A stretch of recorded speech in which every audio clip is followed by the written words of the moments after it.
Friends, లంకలో ఉన్న ప్రజలకు మా వంతు సహాయంగా టిఫిన్ ఇచ్చి వద్దామని వస్తున్నప్పుడు ఇదిగో ఈ పక్షి నీళ్ళలో కొట్టుకొని ప్రాణాలతో ఇబ్బంది పడుతున్నట్టు మాకు కనిపించింది. అందుకని తీసుకొచ్చాము ఇంటికి. చూడండి, దీని ముక్కు తినిగిపోయి ఉంది.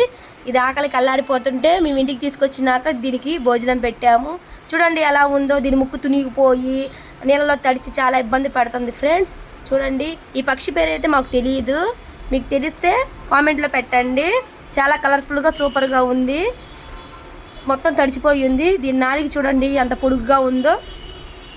రెయిన్బో కలర్స్ లాగా చాలా అందంగా ఉంది ఈ బోర్డు అయితే. చూడండి ఫ్రెండ్స్, ఒళ్ళంతా తడిచిపోయి ఆ ముక్కు తునిగిపోయి చాలా ఇబ్బంది పడుతూ ఫుడ్ కూడా ఎలా తింటుందో చూడండి ఫ్రెండ్స్, ఎంత క్యూట్గా ఉందో. ఇలాంటి పక్షుల్ని మనం చాలా తక్కువగా చూస్తాము. నేనైతే దీన్ని చూడటం ఫస్ట్ టైం అనుకుంటున్నా, ఎప్పుడు చూడలా దీన్ని. చూడండి వీటికి ఎన్ని కలర్స్ ఉన్నాయి. దీని రెక్కలు చూడండి సూపర్గా ఉన్నాయి కదా.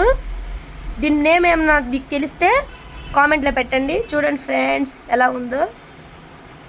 మేము వెళ్ళినందుకు ఒక మంచి పని అయితే జరిగిందని మేము చాలా సంతోషంగా హ్యాపీగా అనుకుంటున్నాము. దీని ప్రాణాలు అయితే కాపాడగలిగాము. అంత దూరం వెళ్ళి వచ్చినందుకు చాలా సాటిస్ఫాక్షన్గా ఉంది.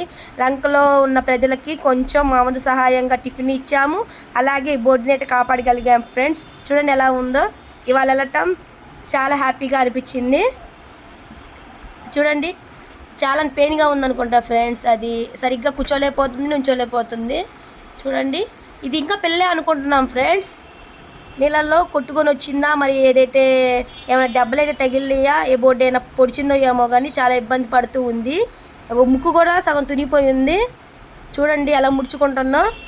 చాలా క్యూట్గా ఉంది కదా ఫ్రెండ్స్. చూడండి నాలికతో ఎలా అంటుందో చూడండి. నచ్చిందా మీకు? నచ్చితే మీరు ఈ బోర్డుని ఎప్పుడైనా చూసుంటే దీన్ని ఏం తెలిసినా కామెంట్లో పెట్టండి. చూడండి ఫ్రెండ్స్ ఎలా ఉందో ఈ బోర్డు. మా పిల్లలు అయితే ఈ బోర్డుని చూపించింది కదా చాలా సంతోషంతో హ్యాపీగా ఉన్నారు.